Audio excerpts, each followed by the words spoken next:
ugu horreyn aad iyo aad u mahadsantihiin in badan horta waa soo shaqayseen waxaad u soo shaqayseen wax kala dalkiina iyo diintiina iyo dadkiina u shaqayseen cid awaalmarin gooni ah idinku siinaysa ama cid awaal gooni idin haysa ma jirto waajib oo dalkeena gudana iyo dadkeena iyo diinteena sanado badan iyo inta aan nool lahana in waajibaadkaas saas u gudana wanaagsan marka dhammaantiin isaan badantiin wax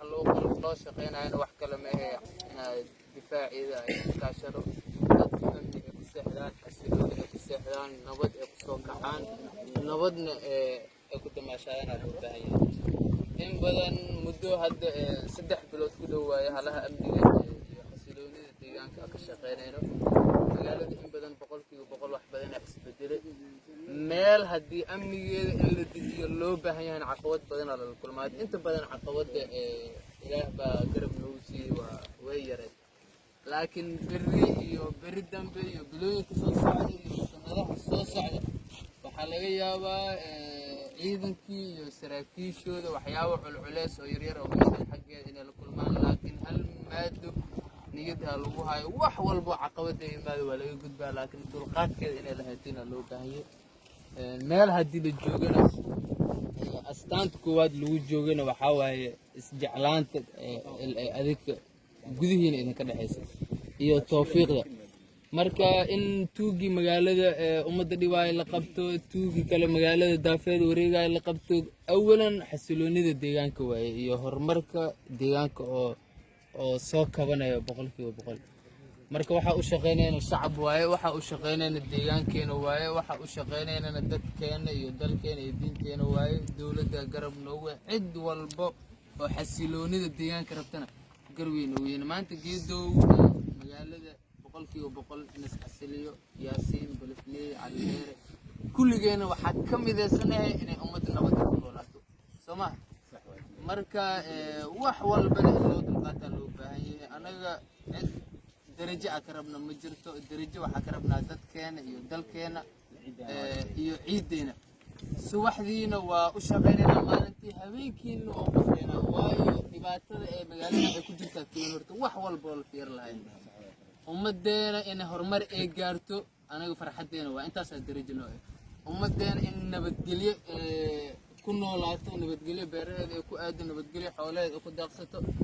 awaalmarin lacageed iyo mid darajeed horta intaas aan ugu filan bulshada intaas aan u sheegaynaa anaga intaan noolnahay magaalada nabadeeda ka shaqeynayna inta nafta ee noogu jirto inteena inta joogto iyo inta aan matalayna inta kale shaqo ku maqan ee inta taliska joogto kulli hadafkeena waa in xasiloonida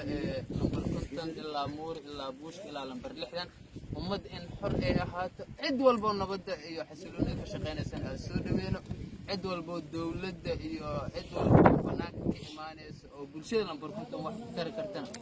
waa falaytafadal waa soo dhaweynayna bulshada 100% amni way haysataa bil ramadaan aan ugu soo food leh in aan intaha furno xasiloonida iyo nabadda ka hadal xasiloonida iyo nabadda inay difaacna loo baahan yahay marka ummadda Soomaaliyeed cid walba oo number 50 taqaana ama u dhalatay ama joogtana waxa u sheegayna in magaalada iyo eerideeda nabadgelyo ay tahay bulshadan bulsho nabad jecel waaye bulsho xasiloonida jecel waaye bulsho in wax loo qabto u baahan waaye awalan waxa uu qabanayseen inay nabad loo baahan yahay bulshadan sida ceelal biyood ay ku heli lahaayeen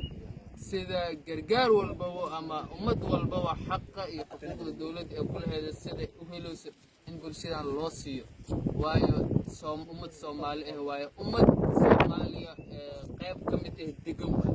marka xaqqa iyo xuquuqda oo dawladda koonfur galbeed iyo dawladda dhexe ay bixinayso dadkan inay helaan waajib waaye xaq ay u leeyihiin waaye marka awalan bil ramadaan ku soo dhow waxa loo baahan yahay ummadda dhan walba inay ka caawino amniga sida hadda magaalada iyo nawaaxigeeda ee ka si loo dibaarno bil ramadaan iyo bulshada isbedelkeeda nidaamkeedana sidoo alle ka dhigay noqonaysa marka dawladda Soomaaliya ee cid walba oo Soomaali ah oo magaaladan ka soo jeeda ama magaaladan aqoon u leh soo dhow dhan walba waa laga garab istaago sida ceelal biyo ay ku heli laheeda biyahaasaa ugu muhiimsan wax kaloo ummaddan oo deeqi kara ma jirto haddaa biyo la helo nabadda hadda ay ku naaloonayso waaye iyo naxariista biyahaas iyo wixii kale adeeg loo tari karana waa sida la rabay oo loo baxay waaye anaga hadda muhiimadda galabta ay isugu imaanay ama muhiimadda galab walbo aniga sidaana isugu imaanaa laakiin galabta waxay ka mid tahay galbaha oo bulshada fariin ah u direen inta kale wax anaga noogu kooban waaye waan is aragnaa waa ribooda kala qaadanaa waxyaabihii loo baahaya in la qabtay iyo waxyaabihii kale ka wada hadalnaa shaqooyinkeena laakiin galabta waxay galbaha kale ay ka duwan tahay in bulshada fariin in nabadda anaga ugu taagannahay in ummaddan aan u shaqeynan ay naga go-an tahay bulshada xaaladeeda in dadka ugu warbixino wax walba bulshadan kusoo kordhanana dulqaadkeeda iyo samirkeeda aa yeelano muhiimadda oo iyo hadafkeena iyo astaanteena inay taas ay noqoto waaye marka waa kusoo dhawaada mutoto maxamed sheekh baalow kelmateen sidaa u aragtiin shalay iyo maanta lambarkunta siday ahayd mutoto kelmateen